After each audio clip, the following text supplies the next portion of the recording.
Welcome to Talk of the Times, where I give you a glimpse of what people were thinking 100 years ago. This time we have an editorial from the Hastings Herald in January 1920. This editorial came out just before an election to start the ball rolling to build a new school for kids in Hastings. And its hope was to convince voters in favor by detailing the condition of the current school building. While the vote made back then doesn't really impact us now, it is fascinating and a bit scary to know the condition of the school that children in Hastings were attending 100 years ago. The editorial is titled, "People Here Go After New School Building," and it reads, "Next Tuesday, the voters of Hastings will be called upon to vote on a proposal to abolish the Hastings Special Tax School District. The election is intended as a preliminary step to be followed by 2 other elections, the whole procedure for the purpose of determining whether or not the Hastings School District can be enlarged and a bond issue voted through for the purpose of building a new school in the proposed new district. The need of a new district as a means of providing a new school building would be immediately apparent to any person who took the trouble to inspect the existing building where the children of Hastings are attempting to obtain an education under decidedly adverse circumstances. The building, or rather buildings, resemble more closely than anything else a sawmill boarding house. Between them both, they muster 8 or 2 very small rooms, into which are jammed the 260 children of the district. Both buildings are veritable fire traps, and during the winter season, when fires are necessary, every mother has just cause for Thanksgiving when she sees her little ones return home at night. That they do return is little short of a miracle. In every room is placed a trash burner of either cast iron or sheet iron. Some of the sheet iron burners badly cracked and broken. All of them are set much too close to the wall. One is set in an angle of the wall barely 5 or 6 inches from the sheathing, unprotected by backing of either asbestos or sheet metal.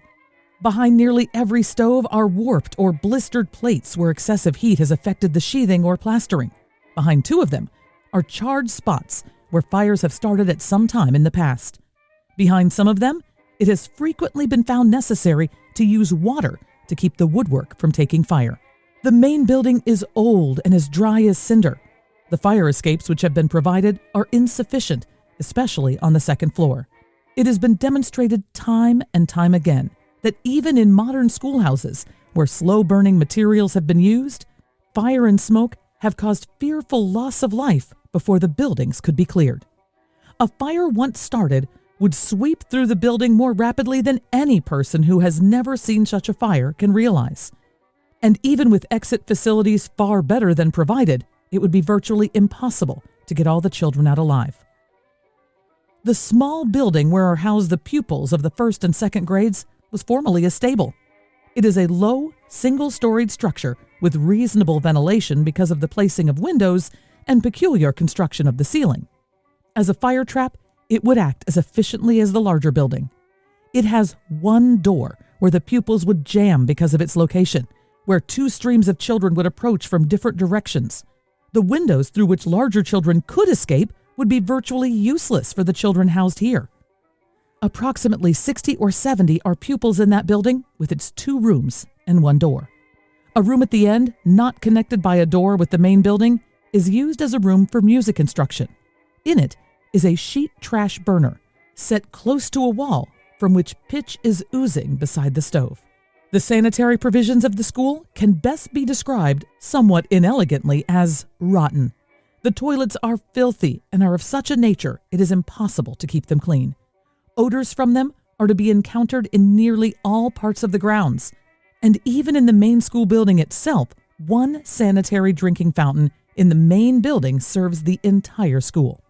In short, the entire building and equipment from start to finish is a disgrace to a town of the standing of Hastings and should be done away with at once.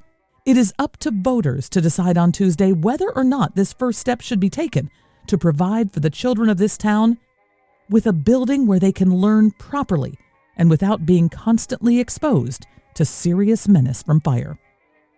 Did you enjoy this week's Talk of the Times? Well, stay tuned for more. There is a lot going on in Hastings, past and present. Make sure to follow our Facebook page to keep up with everything happening.